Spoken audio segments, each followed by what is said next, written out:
So let me get here, share screen.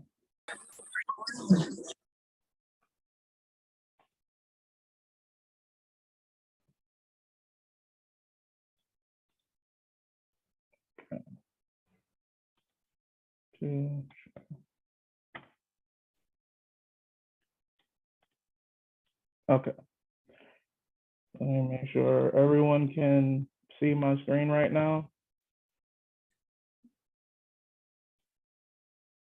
Yes. Okay, thank you. All right, so thank you everyone for signing up and attending this Getting First Gen to the End presentation. A little background, I'm the chair of the Master Access, Inclusion, and Diversity Committee. So within my committee, we've long had this discussion on, supporting first generation students with there not being a lot of data captured by colleges as far as identifying their first gen student population, but us also seeing some trends as far as low income first generation students not finishing their degree after 6 years, as well as their default rates being high. We thought it would be, very valuable for schools to kind of get an insight as into the pitfalls that can kind of trouble this group, as well as the lack of resources that they may encounter throughout their journey before they get to college and while they have their time on campus. All right, so now you may be wondering, like, what Jerron Tucker, like, who is he to be doing this presentation, right? So as a former low-income first-generation college student, I attended and worked at Borough Manhattan Community College in New York as a work study with the registrar, and then moving over to the bursar's office. And then from there, I moved out here to work at Northeastern as a financial aid counselor for both undergrad and graduate students. Also became assistant director of graduate financial aid during my time there. And look, I'm already jumping slides when I'm trying to read my notes. And so during my time there, I got to work with a lot of first gen low income students through the foundation year program, where there was a lot of students that were kind of in their first time ever going through the college experience. So got to assist a lot of those students and kind of learn both things from the administration side, as well as from the student side. So I'm happy that I get to speak from an experience of twofold, knowing the challenges that financial aid administrators face, as well as the challenges that the students face as well. And so as I go through this, I'm speaking from both perspectives, from the financial aid side, as well as the student side. And so, as I was crafting this presentation, I found it very satisfying because I feel like I get to speak, I have the luxury of experiencing both sides, from big institution as well as small institution, having worked and attended both institutions that I have worked for in the past. All right, so today's agenda. So one of the first things we'll do is we'll kind of identify what is a first generation college student. We've heard the term first gen, but does everyone actually truly knows what that means?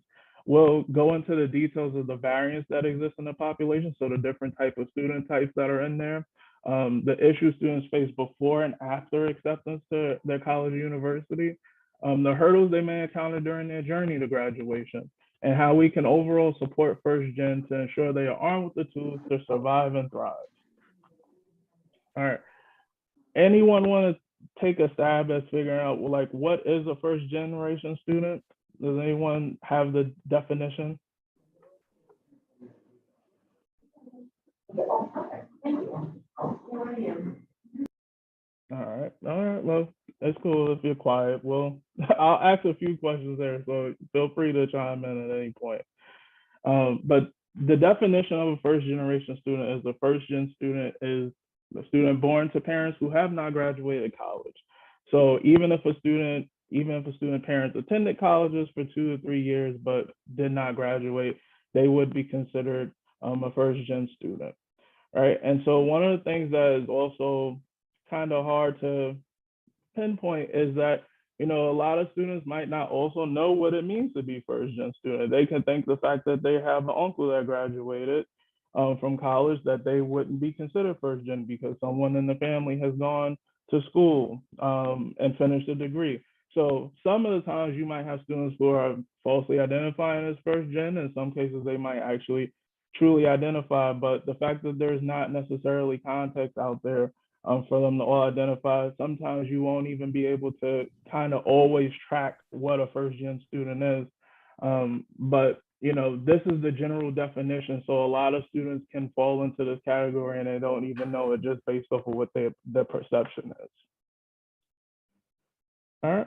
Then we're gonna get into the population. So does anyone have any thoughts on like what type of students are in the first are considered first gen? Like what some type of scenarios that students are in? No? Okay. It's a quiet group today, but it's okay. I'll get you all through it. All right. So what I would like to break down is like I identified the first gen. This is just a small sample size of how broad the first gen student population can be. But I broke it down into 4 different groups because they kind of intertwine in a certain way, but some groups need a little bit more support than others. So student group one are students who are traditionally federal and institutional aid eligible, but they may have a tougher time adjusting to some of the information because they don't have a point of reference to go to, right? So they don't have a family member that they can pinpoint to say, hey, how did you do this? Like, what was the FAFSA like? What was the CSS profile? How do I complete those things? Right? Student group two are students who may have already had someone who has gone through the college experience and knows how to complete a FAFSA, knows what the CSS profile is. The student may have an outside family member that attended or graduated U.S. college, so they have a cousin or an uncle, someone of that nature that can say, hey, yeah, this is the way that you actually need to go about it, right? Student group three, eligible non-citizens, which include, refugees, um, students granted asylum, Cuban, Haitian immigrants, conditional entrants. Parents may be illegal immigrants, dependency overrides, student may be an orphan ward of the court. So student group three and student group one traditionally need the most support just because there's a lot of information that you will kind of have to go over with students because there's not a point of reference or familiarity there. Student group three tends to need a little bit more extensive because the way that they qualify for aid is so persistent on certain documentation that they may be able to provide. For the standpoint of parents may be illegal immigrants, mostly important due to a recent president that was in office when there was just kind of this target on illegal immigrants.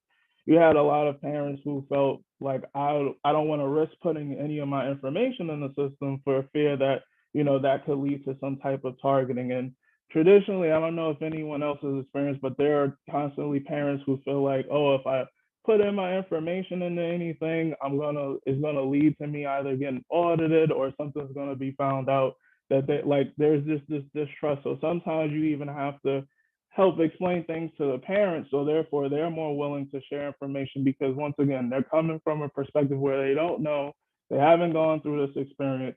So now you're hoping that their first gen student would be able to coach them through it, but they also aren't familiar with it, so they're not going to ever be able to speak to them to the extent that a financial aid administrator would.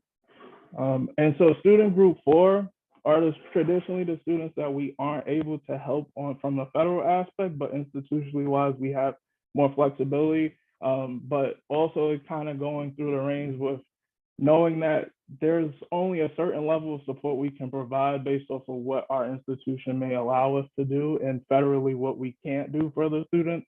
So they tend to need a little bit more hand holding, but you have to frame it in a different way because unlike students group one through three, the federal component isn't really applying to this particular student group.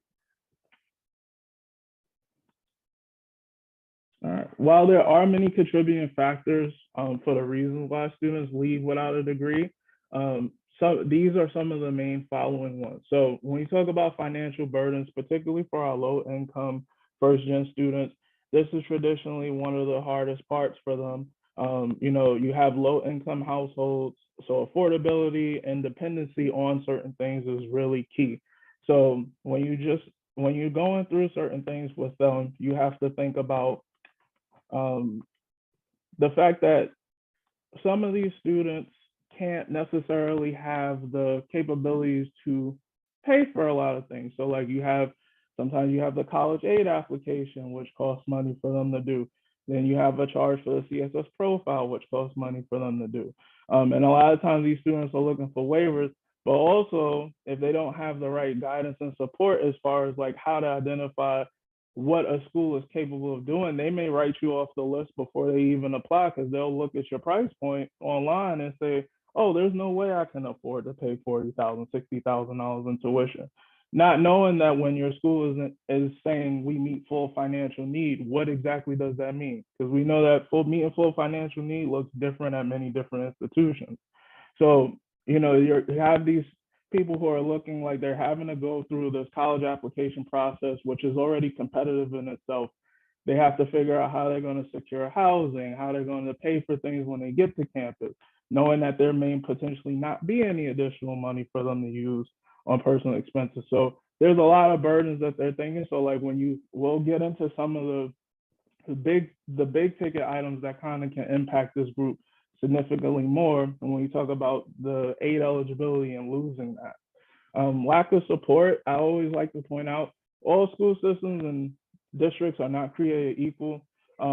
Funding in certain districts is a little bit more scarce than others, which means resources and staff support isn't always the same.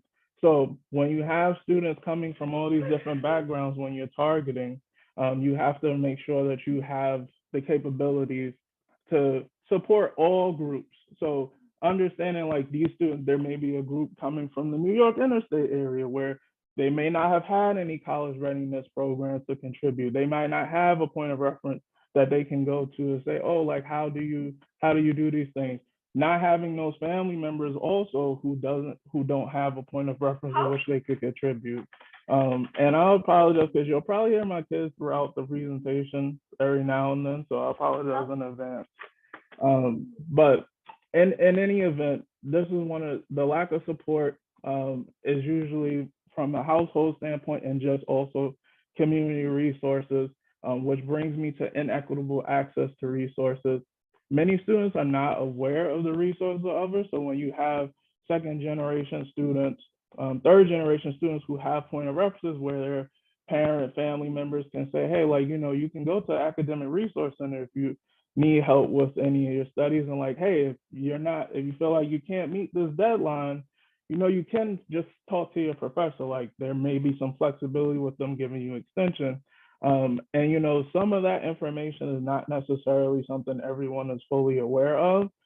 So you want to make sure that you're giving out general information that students can utilize in success. And I'll talk about this a little later, like the student handbook is a great tool, but it's always an information overload concern. So one of the things I did want to point out as far as the lack of support in itself is like, there's a chance not everyone is going to have a great high school guidance counselor. I could say for me, I didn't even know my high school guidance counselor existed until I seen one of my friends talking about like, oh, I met with my counselor, and I was like, I don't even know who mine is. And then going down to the office and then saying, who is my counselor? And then finding out that way. So luckily I attended a college readiness program called Groundwork Success in Brooklyn, which I was thankful for. But they taught me a lot. But you have people in situations where they could be uncertain about a step in the process, and they're more likely to put it off because they don't know who or how to ask. With strict deadlines, this puts them a lot of pressure. So then when they get to campus, it's unfamiliar territory for them because at orientation, they receive a lot of information designed to guide them through their first semester, but communication could be filled with jargon and those acronyms that we love so much in financial aid that we just get into the habit of using and sometimes not always adding context. So having those communications filled with jargon and acronyms and email addresses and all these URLs, all the different student services, it's information overload, especially for individuals with no previous experience to fall back on. So when schools start, it still may be unclear for who to contact when they need help. What's the bursar's office? When is it time to start planning for next semester? Where can I find tutoring help? The majority of student questions arise in a moment and can only be anticipated to a certain extent. There's a lot of crowded inboxes. So instead of focusing on providing heaps of information up front, Perhaps institutions should focus on the best way to answer student questions in the moment so no one is overlooked and students get what they need at the right time. Nothing replaces personalized one-on-one support from faculty who can provide individualized responses to meet every student's unique needs.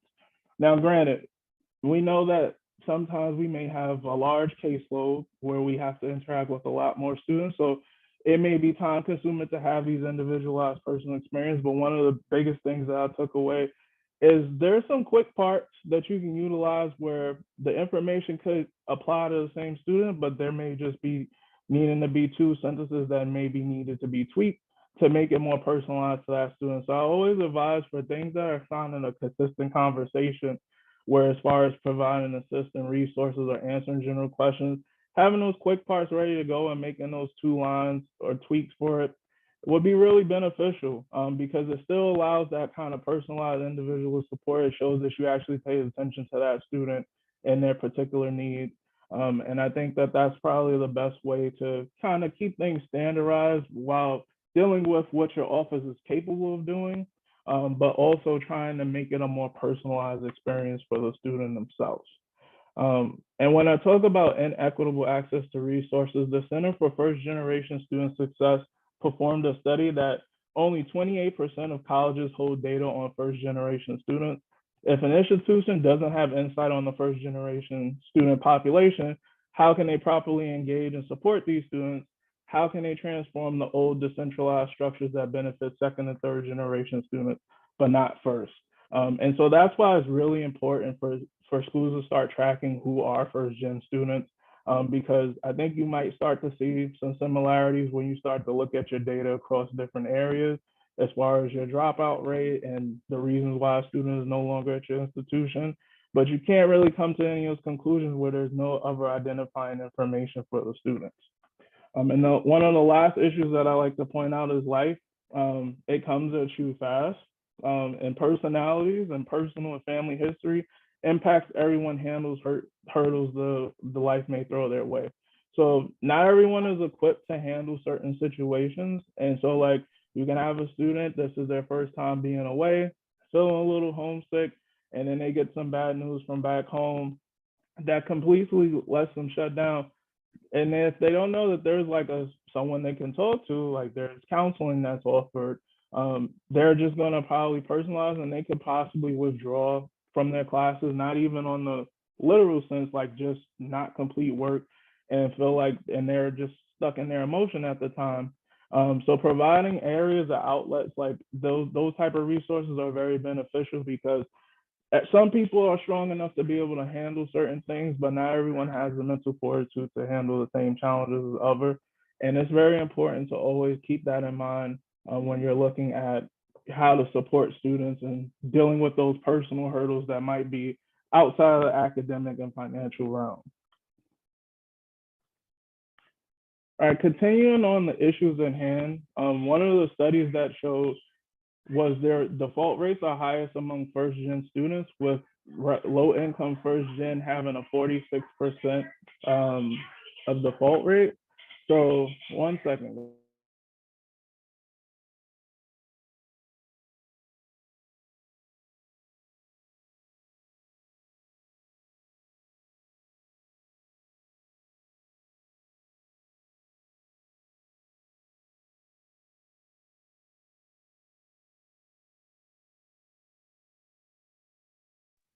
Sorry about that.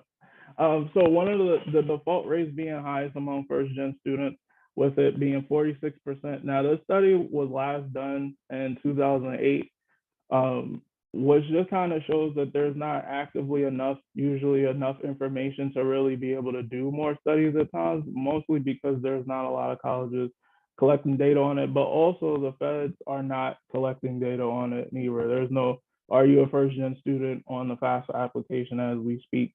So there's really no way for them to correctly identify unless students just end up self-reporting when they go into repayment. And so the reason why I wanted to bring up this default rate in comparison is like in process of learning this, I didn't know that a school can lose their federal loan eligibility to be able to give federal loans if they have a student loan default rate of over 30% for a 3-year period. And when I looked at the last report that came out for the schools that did, it was only about 3 schools, and I think they were all under the for-profit foundation. So not many nonprofit schools, but with the default rate being this high among first gen, I think it's really important for schools to go forward and think about how they're tracking this data, since they know that there is a high percentage of this group of students that could end up being in default. So I just wanted to put that out as a point of reference for everyone. All right, and this here is just a slide on the default rates in general, some information that I got from the Education Review Board, which I think would be helpful for everyone to know, to just kind of get some more context. So as everyone might be aware, 91.8% of all student loans come from the federal government. 10.8% of student borrowers default on their educational loans within their first year of repayment. 25% of borrowers default within their first 5 years of repayment. 10 to 20% of student loans are currently in default, which is probably a little skewed now just because we've been given that loan relief during the pandemic. 15.6% of student borrowers who attended a private for-profit college default within the first year of repayment. 7.1% of private nonprofit college attendees default on their student loans. 42.8% borrowers with loans in default owe a debt of $20,000 to $40,000. And one of the things that 77.6% of borrowers owe $40,000 or less. 17.7% of the default rate among Black African American student borrowers. 13% and 9% default rates for Hispanic, Latino, and white Caucasian student borrowers, respectively. And so this is just general information that naturally when you have these slides, it'll just be something to keep in the back of your mind, so you at least have some context as to why the default rates look like they do. All right, so now let's kind of talk about the hurdles. Now, this is when I want to ask people, do someone know any particular hurdle that a first gen student might face that would be kind of hard for them to overcome if they were to face this hurdle? If you want to give an answer, you can just unmute and say so.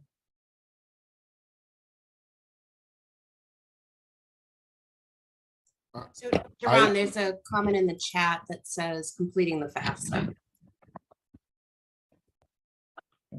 That's definitely one of the hurdles.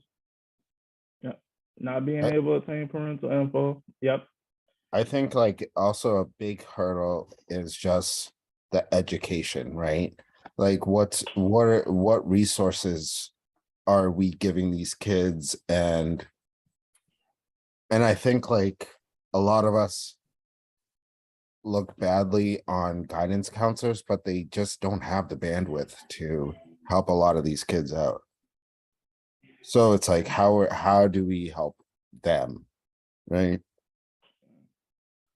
Yeah, no, definitely some hurdles with it's a lot of hurdles in general.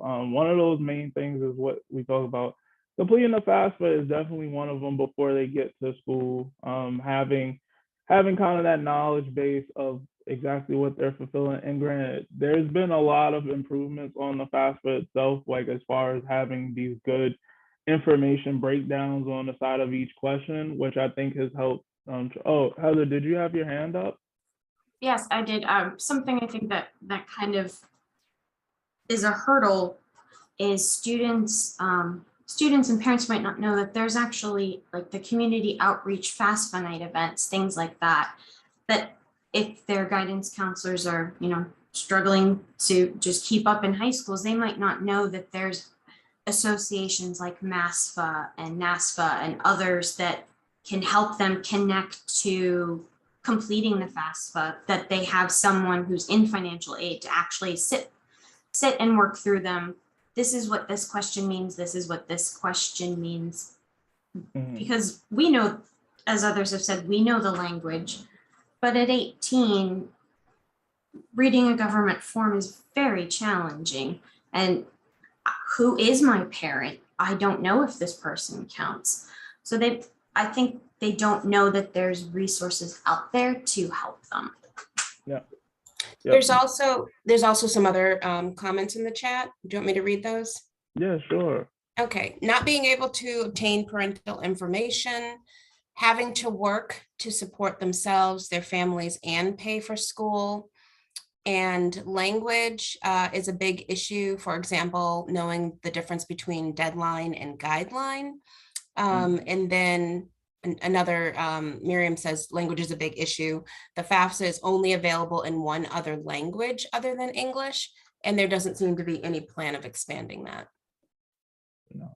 That is a very important point too, especially when I talk about, the fact that there are parents with, immigrant parents, immigrant families, where English language is not always the strongest suit for number one. So when you add in the context of like, now I'm trying to read this form of a language that I'm not fully familiar with, and I don't have the option of looking at it from the language that I know, like I'm going to be even more uncertain about the information that I'm completing on this form, which is going to lead to me be more reluctant to give it because I'm not understanding the same. And that is a good point, Marion. So thank you for bringing that up. Um, One of the other things in general, so like the hurdles that I'll go into is just some of the academic stuff that we may encounter and we have to deal with within our offices. But the general information of students not knowing, like, granted, the internet has been growing with enough information, but it's also one of those things where everyone knows that, like, in financial aid, there's just not, we don't necessarily have all of our information forthcoming. Like, there's a lot of kind of just terminology and behind the scenes thing that like we understand and like we kind of just keep, to our chest. But it's like it would be beneficial if there was a little bit more content giving. But granted, like we can't expect them to understand the terminology, but that just comes back to like make it make sense for the family, like make it make sense to them, break it down. There's always, like, there's a thesaurus for a reason. There's a way to bring these terms down to the simplest form to be able to communicate and connect with others. But Maylene, I see you have your hand up. You please feel free to go ahead. I just wanted to share, I think another hurdle is that I think approaching a financial aid office can be really intimidating, even if the staff are very warm and welcoming and want to work with students. I think because it's talking about, the financial aid, that's not something that people generally interact with on a daily basis. It's new. Once they start going into higher ed, there's new forms, there's new language, there may be new language around college that you're unfamiliar with, that your family may be unfamiliar with. And it's talking about money and bills and really, bills that can be pretty large and can be a really big investment for a student or a family to take on or for a family to consider. And it's, so in my experience working in financial aid and in customer service, I'd hear a lot of students or even parents who would apologize about asking questions or would kind of indicate that they felt their questions might be dumb or that they should kind of already know this information, when really it's not something I would expect anyone to kind of just know off the bat or even expect them to remember, even if they've already filled out a FAFSA in the past or have already had a student go through college. So I think like that comfortability piece can be a really big hurdle. And I think, so we're talking about finances in a way, and not only that, but it could be an investment for a degree. That's not like a tangible object. How do you have these conversations? So that to me is like a really big hurdle. And I feel like a place where I guess that outreach or how do financial aid offices approach conversations with students, knowing that it can be a very kind of anxiety inducing kind of space. So yeah, I would just say it's a pretty big hurdle. Thank you for sharing that. No, I agree. Which is one of the reasons why I think it's really important to kind of have like info sessions in advance, like with prospective families and students. So therefore they can kind of get that warm sense of welcome of just like, hey, like, we're here to help you, like regardless of what you may perceive financial aid to be, and like it could be the scary place. Like our goal is to make sure that we can find a way to make this affordable for you. And I think having those info sessions beforehand is a good way to kind of and give the warm welcome that's needed to be like, hey, like it's not going to be a scary place. Like we have the support there to help you.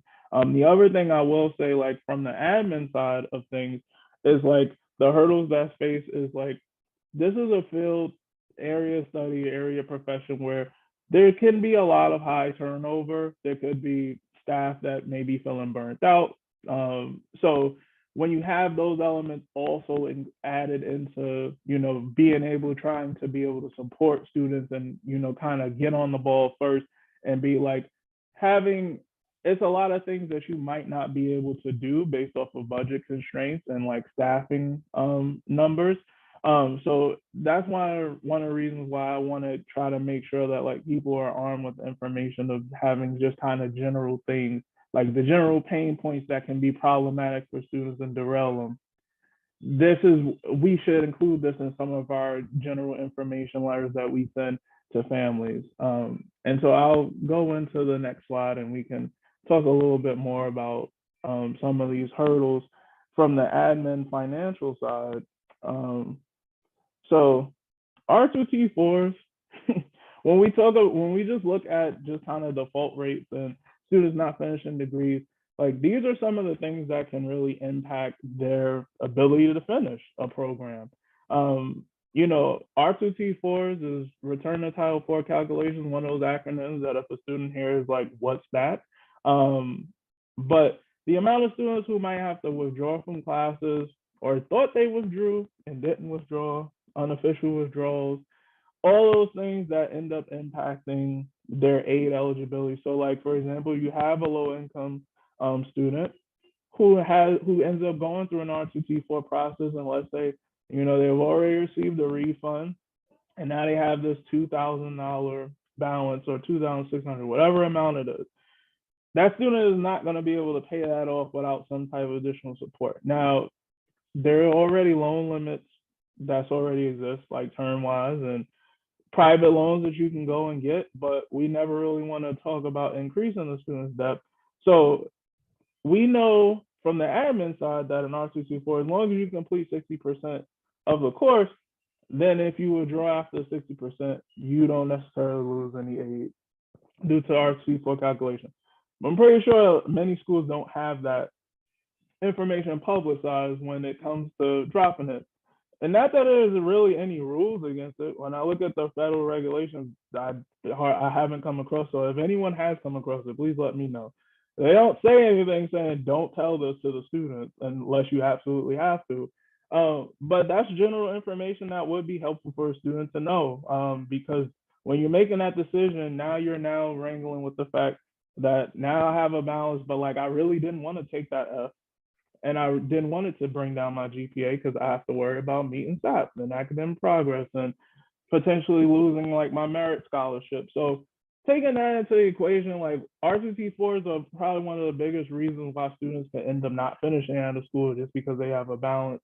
And then that brings it to SAP. Like when a student is now not eligible for federal aid due to not meeting satisfactory academic progress, for undergrad, that being the 2.0 GPA and 67% completion rate.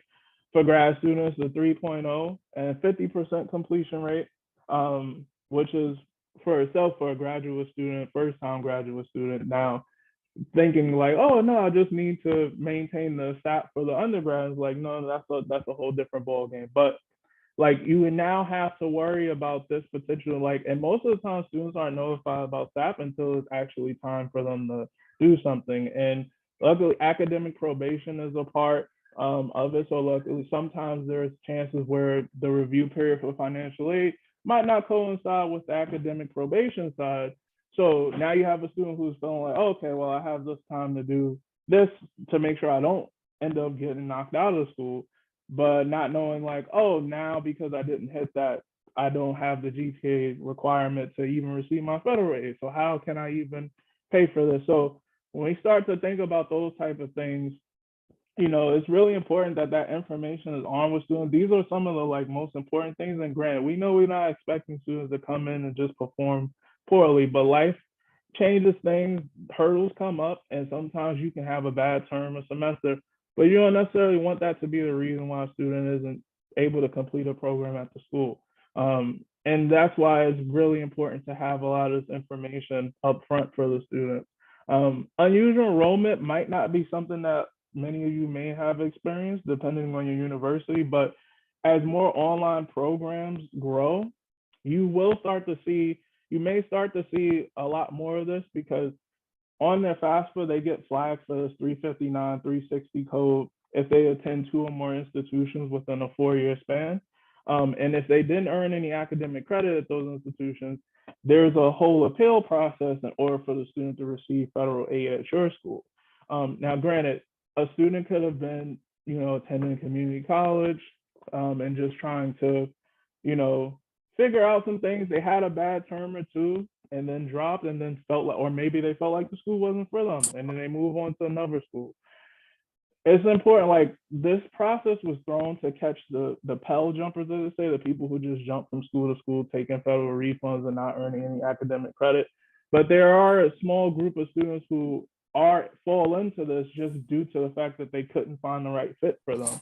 So when you do encounter students who might be flagged for this, definitely, give them the context that they need, understanding like, hey, like, if you do this, if you bounce around school, like this is the type of thing that can happen. It can make it even harder for you to attain your degree because now you're limiting yourself federally. But also talking about just the degree completion limits, like you only have 12 terms of Pell. And so a lot of students who are dependent on that funding, once you lose that, are you able to complete? So adding those contexts is like the next thing that can happen after this, I think is very helpful for students knowing because they might just think it's a limitless pot of money. Like when I finish my degree is when I will stop getting money. And that's not the case. And then changing circumstances, I'm pretty sure we've all dealt with them. I probably would say it's probably one of the things that I hated doing the most working in higher ed, just because all the documentation you got and then calculating the taxes and projection AGIs. But realizing like that could be the difference between like a family could have now become low income as a result of a change, especially with FAFSA doing prior year. In the past, that financial aid picture could look very different. So I imagine changing circumstances could increase as time go over, but that's also one of the things that's not necessarily known to the general public. Some schools do a great job at publicizing like, hey, if you need us to, look at your aid package and number, like here's the option. But it's not something that I've seen traditionally posted a lot around a bunch of different institutions. But is a key thing as a financial aid administrator that you can utilize to make college more affordable for a family and a student. So definitely try, when you see a situation happen, especially if you see in students with balances and it's uncharacteristically granted, you might not have access to see balances, but this will come into play when I talk about the things that you can do to ensure that you are doing your part to ensure student success at your institutions. But feeling personal hurdles, which is something that you might not necessarily be able to have a direct impact on, but feeling out of place for people who are commuting. You have students coming from across the world to your institution, coming from different regions, different areas, so having a sense of community and like just being homesick in general, like those are things that can impact it. So when the academic side gets going, like, and if things get a little tougher, sometimes those feelings can seep in. Lacking community is a huge one. Like I'm very proud that, there are programs and student centers that are out there trying to continue to build community amongst the first gen students. So I think there's a lot of blueprints out there for student success. I'll give a plug for Harvard. They have their FIRE, which is the first year retreat. First year retreat, and I feel like I'm butchering the last letter, but sorry about that. But they have something that where they bring the first gen students in, give them all the information needed, and kind of really build that community up.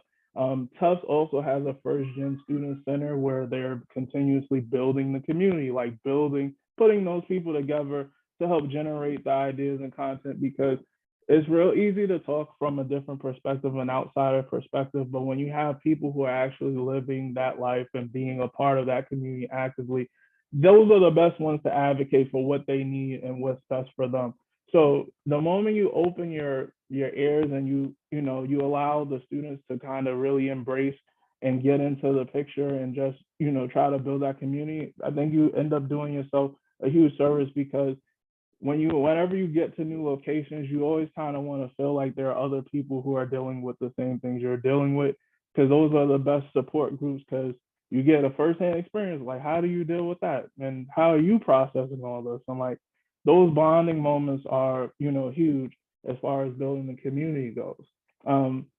Degree change of heart. We've seen students will say, you know what, I've spent 2 years in this program, I'm not really liking the way it's going, so I'm going to change my degree. And the impacts that that may have long term, as far as being able to complete a program with certain age limits, um, those are tremendous things. And students probably aren't aware. Like they just like, oh, well, I'll just switch my degree. I think I should have enough money to cover it for the duration. There's not a lot of conversation that happens about the impact that that could potentially have on you long term and your ability to complete, which I think also plays a factor. And you have students definitely doing like these huge changes where you go from like graphic arts design to now want to be a lawyer. Like those classes, there's majority of those classes aren't going to transfer to that program. So there's a lot of just information in general as far as when those situations arise, that I think would be helpful to set these students up long term to understand the consequences of their decisions, and they'll have to plan better and accordingly to that. I think that's one of those things that's really important for them to know up front before they invest too much time in a degree program, and then it ends up being more detrimental to switch in year 3. Whereas like if you knew all this, probably after year 1 you would have made the change.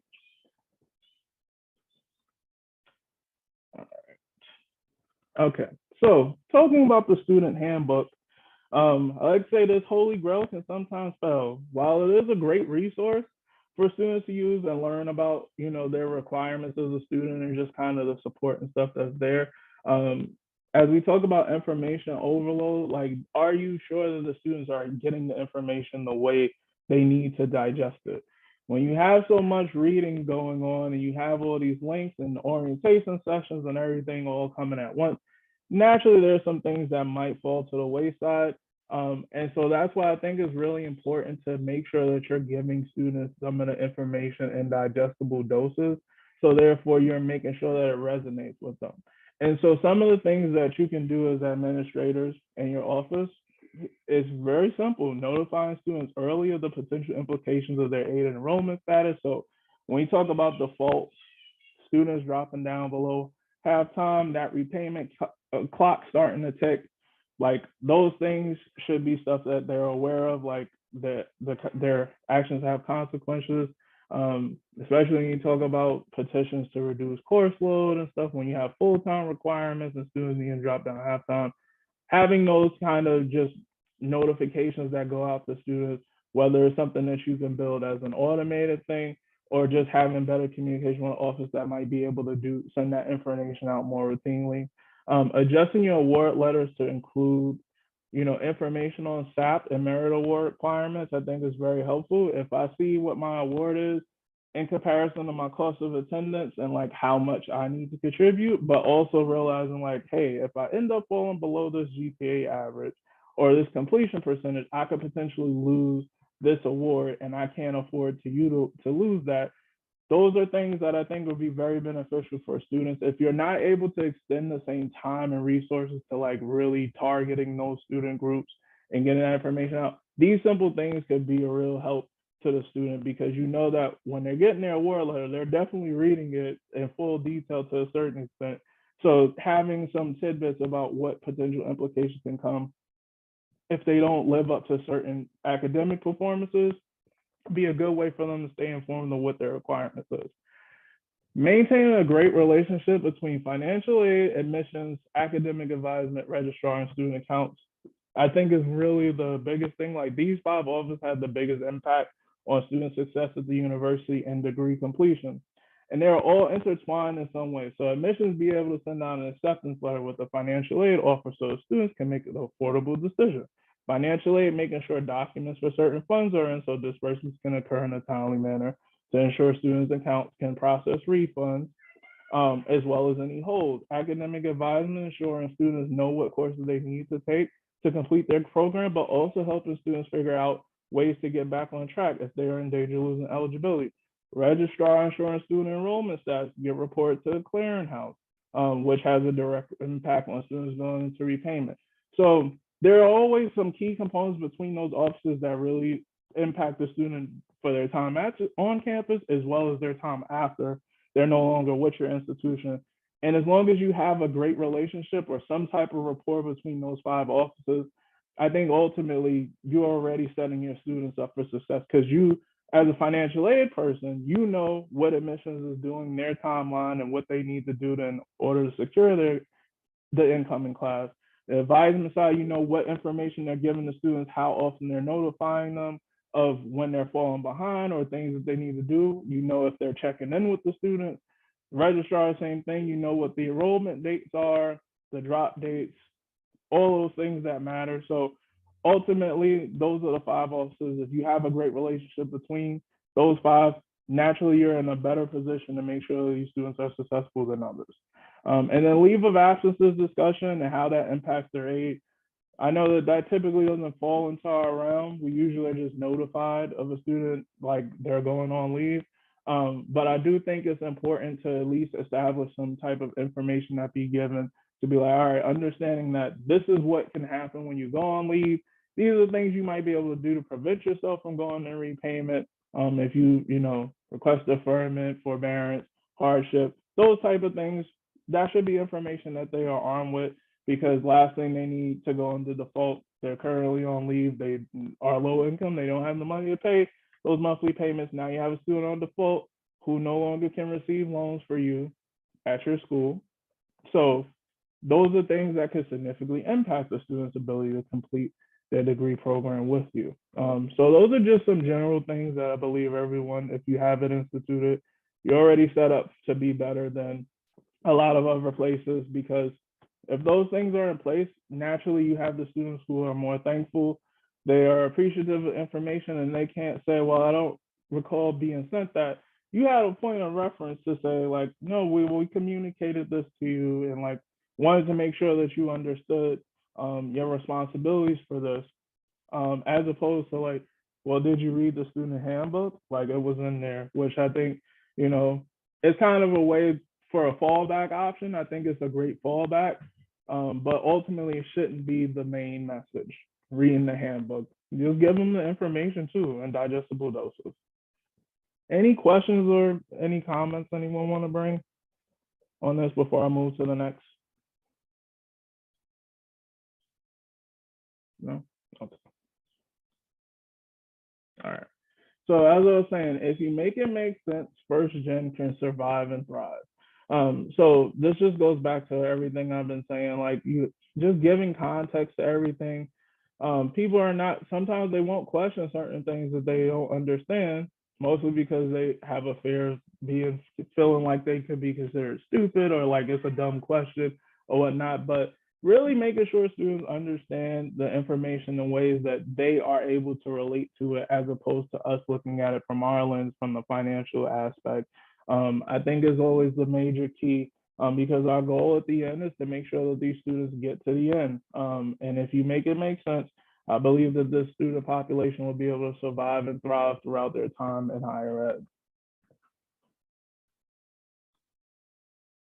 All right, so resources before campus. So any event that you don't have the ability to necessarily do a lot of outreach to students beforehand, there are some organizations that do some good work, that I think that you would be able to, kind of utilize. Now, granted, students for different areas, these might not apply, but at least for the Massachusetts side, well, the Center for the First Gen under NASPA.org, that's a universal wide program, so everyone can actually benefit from that. So this is the First Gen under the NASPA.org. The Center's premier source of evidence-based practices, professional development, and knowledge creation for the higher education community to advance the success of first-generation students. So definitely, the link is in here. So when you get all the slides, you'll be able to go and visit their webpage. They're doing a lot of tremendous work on supporting that group and doing a lot of studies that actually support some of the things we talked about today. So definitely, if you're trying to stay up to date on what's going on with the first gen student success, that would be the perfect website to visit. You Aspire, a nonprofit organization ensuring that all young people have the financial information and resources necessary to find an affordable path to and through college. Their focus is on college affordability and removing financial barriers so that every student has an equitable opportunity to attain a post-secondary degree without burdensome debt. And then Gear Up. Gear Up stands for Gaining Early Awareness and Readiness for Undergraduate Programs. It's a national initiative to encourage more young people to have high expectations, stay in school, study hard, and take the right courses to go to college. Gear Up currently is Massachusetts serves low-income priority students in 5 cohorts across 7 of the Commonwealth's most impoverished areas: Boston, Holyoke, Lawrence, Lowell, New Bedford, Springfield, and Worcester. They target middle and high schools, have poverty rates as high as 93%, as most of the largest are categorized as persistently lowest achieving state improvement grant schools. And then I would like to plug the things that we're doing here at MASFA. Thanks to my colleague Jody Conway, who couldn't be here. She has really fully started up our MASFA First Gen Student Support Mentor Program, where if you want to be a mentor to a first gen student and kind of walk them through, you know, completing CSS profile, FAFSA, and just general awareness of things that they need to be informed about when attending college, we are happy to have you sign up. And then so if you do want to sign up, when you complete the survey, you can indicate your name and email address, and we'll be happy to reach out to you to get you signed up. We are already partnered with a school in the Cape that I'm blanking on name right now, but we have about 12 students already from that area that are ready to start in the fall. And we are looking to expand into some of the Boston public schools, so we're currently in discussion with them. But naturally, we only have 9 mentors right now, so we're definitely looking to have more, so we can ensure this program is a success and being able to support first-gen students under the MASFA umbrella for years to come. So if you have any interest and want to be a part of it, we'll be glad to have you. All right. And that ends the presentation. I'll stop sharing my screen and come back to the lovely screen. So yeah, just want to, I'm hoping everyone found that enlightening. Naturally, there's always a lot more work that can be done, and I'm going to continuously try to advocate for a population from which I grew from, because naturally there's still not a lot of data collected on it from schools. So as we go forward, there will probably be more, and I'll continue to make sure that I'm staying on top of every academic process that there is to see how we can best support the students. Because one of the things I found the most satisfying is when I do go back home and I have friends who have their kids are ready to go to school, and like family members that are now like asking me to be the guru, like, how do I do this? And like, I take the most pride in doing that and knowing that I'm educating people on how they can actually, you know, navigate the college process, don't fall through the same pitfalls, you know, that I had went through and like I found out the hard way. Preparing them for that, I think, is the most enlightening part of my time being in higher ed. Like, I'm so glad I went into financial aid, because I was able to at least see from behind the scenes like what a financial aid administrator has to do in comparison to what they're capable of doing. And so that has allowed me to have better communication with them overall.